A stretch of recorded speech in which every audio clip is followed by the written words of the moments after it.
Hello दोस्तों, नमस्ते, प्रणाम। हम किरण शर्मा। हम मंजू शर्मा अपना यूट्यूब चैनल पर सब स्वागत करै छी। नमस्ते, प्रणाम।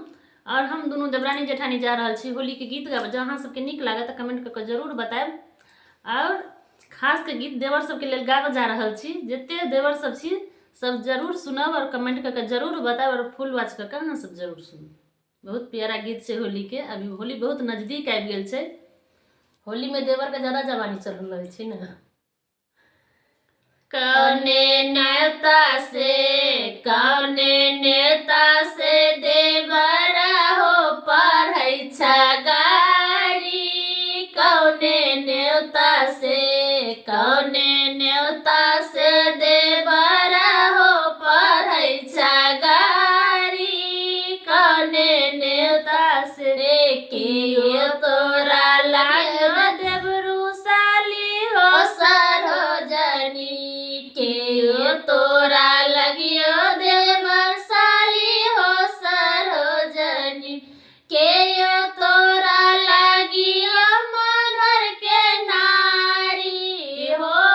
के तोरा लगी हम घर के नारी। कौने नेता से देवरा हो पढ़ै छ गारी। कौने नेता से नाये हमरा लागै भाभी साली हो सरोजनी। नाये हमरा लागी भाभी साली हो सरोजनी। नाये हमरा लागै घर के नारी हो।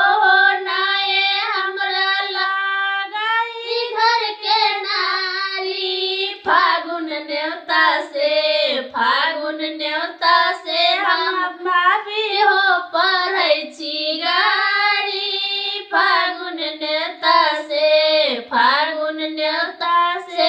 भाभी पढ़ै छी गारी।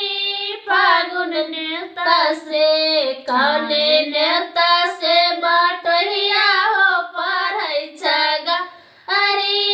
कौने नेता से बटहिया हो पढ़ै छ गारी। कौने नेता से केयो तोरा लगियो बटहिया साली हो सरोजनी। के तोरा लगियो बटहिया साली हो सरोजनी। के तोरा लगियो घर के नारी हो। के तोरा लगियो घर के नारी।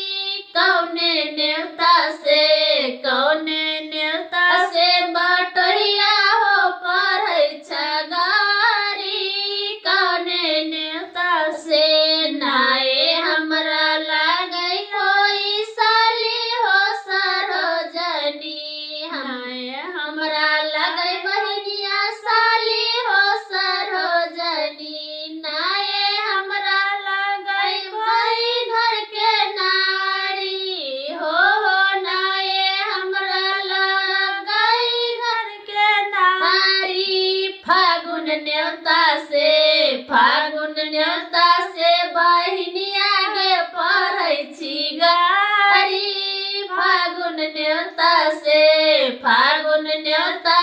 बहिनिया गे पढ़ै गारी। होली नेता से